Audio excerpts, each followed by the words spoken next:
Hey, it's your boy. Yes, hi. It is me again, back with another deck profile for first place locals. This time it's of Dark World. For anybody who subscribed to my old channel, everybody knows how much I love this deck. It's my favorite deck of all time, and of course, when the new support was announced, I had to get ready to play it, and with the structure decks, I obviously bought into it. The deck is very good, it has a very high ceiling. However, it literally cannot play through Shifter, Macro, or D-Fissure, so playing against those cards were a nightmare today. But if you avoid those at your locals, then it's going to be a lot of fun for you to play. And I highly recommend trying this list because it seems like everybody else's list just is suboptimal. So to start with the new cards, we got 3 Rainbow, 3 Genta, and a Parl. So the Parl is just so you don't play 3 Ceruli, because you don't really want to play 3. You can pop this first or second one you make for your second Silva, and then bring it back off of the Parl to rip their last card out of hand. So that's the 5-card hand loop. That's like every game. And then Genta is the non-once per turn Gate Searcher, but can only summon itself once. And then Rainbow is the non-once per turn search for any level 5 or higher, and then also, like Grapha, he's an inherent summon to bring himself back. These are all very good. Parl sometimes feels a little weird, and he got banished off of lore all the time, actually, because when I would have him in hand, it'd be at the wrong time. But even if you banish the Parl, you get 4 cards out of your opponent's hand with 7 negates. So, does it really matter if they have 2 cards in hand after they draw for turn? Not really. For the old stuff, there's 3 Grapha, 3 Snow. So, a lot of people aren't playing multiple Grapha, or playing 2.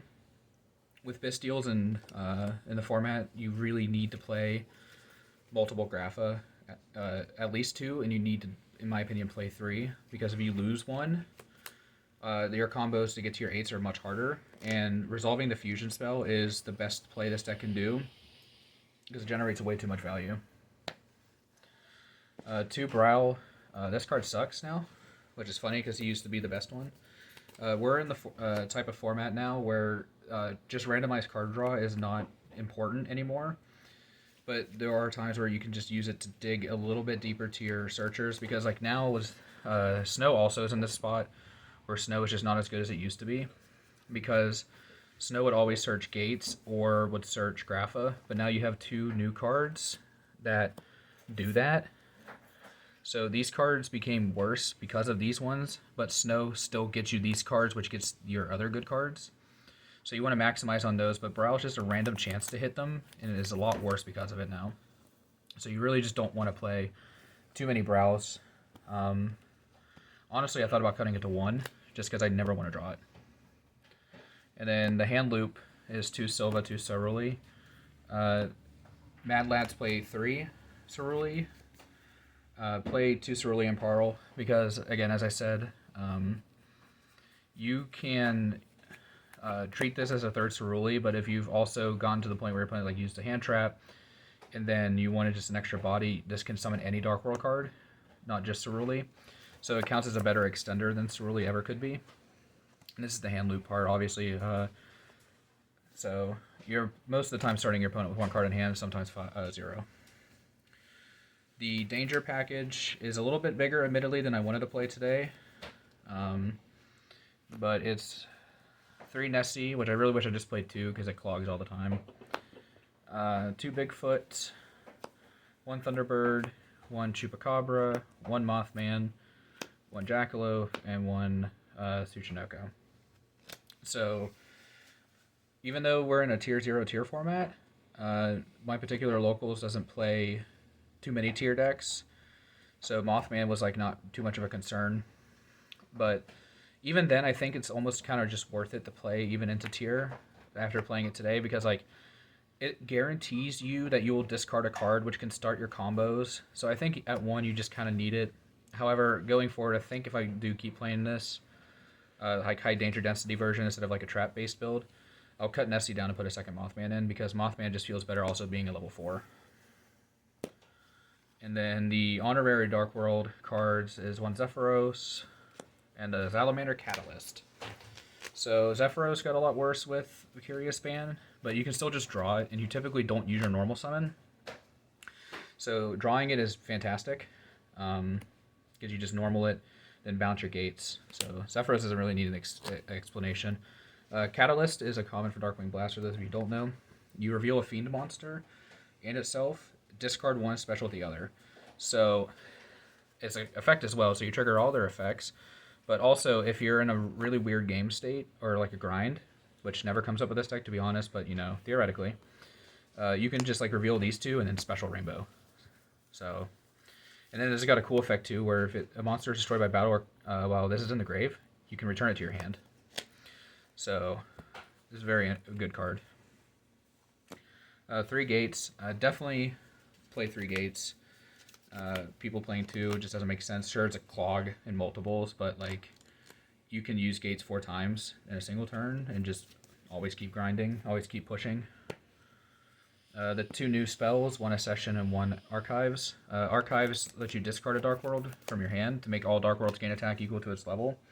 And then if a Fiend monster, so that's important, because if you were to like have to gates this, or Chupacabra, because he's also a Fiend, you get to discard a card and draw 2.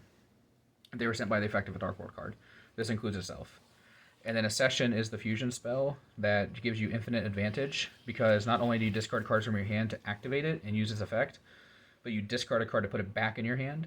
And you don't need to play 2, even though we're on 2 Grapha, because it does add itself back. So there's never a reason to play more, because it is easily the brickiest card in the deck, because it requires 2 cards to play, and there's no way to guarantee them. So you kind of just want to snow it when you're ready. And you definitely wanted to get to this before you start comboing, because Grapha is crazy. I played 2 Allure Clogs at 3, and the reason is I decided to play Card Destruction. Don't play this card. This card just makes your bad hands worse, and it makes your good hands better, which in my opinion is just bad, because you don't need to make your better hands, or your good hands better, because they're already good. But the other card I played was Beginning of the End.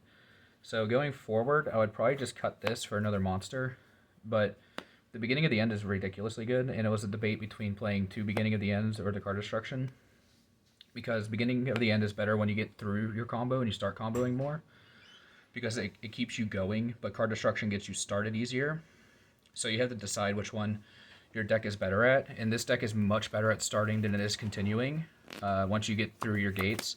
So I wanted the card that allowed me to push forward more and easier. Sure, you can like have a handful and activate Card Destruction, but there's a time in today in particular where I had 1 card in hand and Card Destruction, and I had a debate on activating it, and because I did activate it, I lost. So if it was another Beginning of the End, I had 10 Darks in grave, so I could have just won.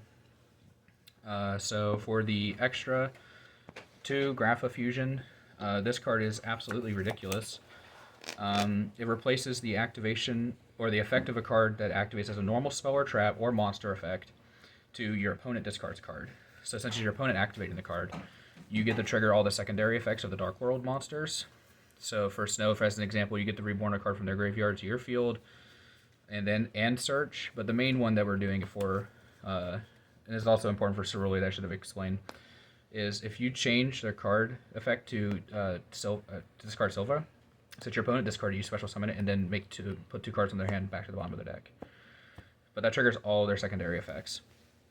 So Grapha is crazy strong. You'll always go through 1 in your combo. You can't ever make 2 going first, but if you get your board outed somehow by 1 card in hand, then that's where the second one comes up.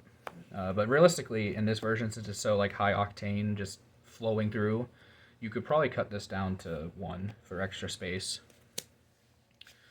For the Xyz, there's Abyss Dweller, Baguska, Dugaris. These are all required. Baguska's for when your hand's just really bad, because you can easily get to 2 4s without, if you open Genta, is like not hard at all. Dugaris is combo piece, and Dweller is kind of the same line as Baguska, but it does more against tier. So there's Giant King, Giant Trainer. This card is ridiculous. I have burned almost everybody today for 2,400, but drawing 3 unconditionally, ridiculous. and then Titanic Galaxy for the spell negate. I would play a Photon Lord, so this is probably what this will become. But I didn't get the Photon Lord in time. But there should be a Photon Lord in here if you have it. You should play it. I just didn't have access to it. For the links, there's Cross Sheep, Dark. This card is just not good in this deck, and I'll explain why when I get through the rest of these. Nightmare Phoenix, IP, Muckraker. Card's really good, but I never got to make it. The Unicorn, Apollosa, and then Goddess. So a lot of people are playing Access Code Talker, and I want to talk about why I'm not playing that. If you're going through your combo going second and you don't get interrupted or stopped, then you should never be in a position where you can't break the board just by activating Grapha's effect 4 or 5 times. So it felt redundant to play a card that also pops a non-existent field, because the attack points don't matter either on 5300 because everything I summon has at least 3000 thanks to gates. So it never made sense. So I wanted the out to a generic rogue deck that plays Towers monsters, because this deck just still can't beat them. Apollosa is part of the combo. You make this with 4 materials and Titanic Galaxy and Grapha. At minimum, so that's 6 interrupts. The Unicorns for IP, in case your hands are really bad. Muckraker is just here for when you need to go for game, but you don't want to, like, you know, or you can't go through too many resources because your hand's awkward. IP is also part of the end board, so that's where the 7th interruption comes from. Phoenix is to tag in, or you can make it. A lot of times today, I would have this set up, and then, like, if Apollosa ever got to 1600, it couldn't be destroyed by battle. Dark is terrible because you're not really climbing into anything, and you don't really float into anything. So this is just here, so if I wanted to take my opponent's, like, access code or whatever, you know, just take some big dumb card. And then Cross Sheep is a part of the new combo as well. Cross Sheep is crazy. And then for the side, 3 Lava Golem. You don't need your normal, as we discussed in the main deck, because most of the time you're summoning Zephyros. 3 Lightning Storm and a Duster, because I feel like a lot of people at my locals are just going to play Macro and Defissure, even though I don't think those cards are very good at all. But I wanted to respect them anyway, because I do just lose to them. 1 Mind Control, 1 Change of Heart, because you're playing a generic enough link package to where you can take an Omni Negate, or you could take a Floodgate monster and then just link it off.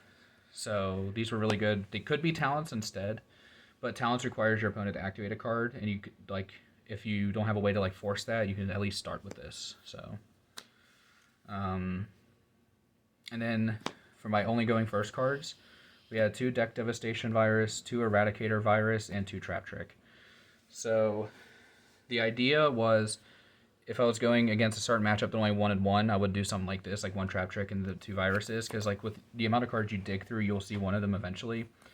But against certain matchups like Flu, you just kind of put in all 6.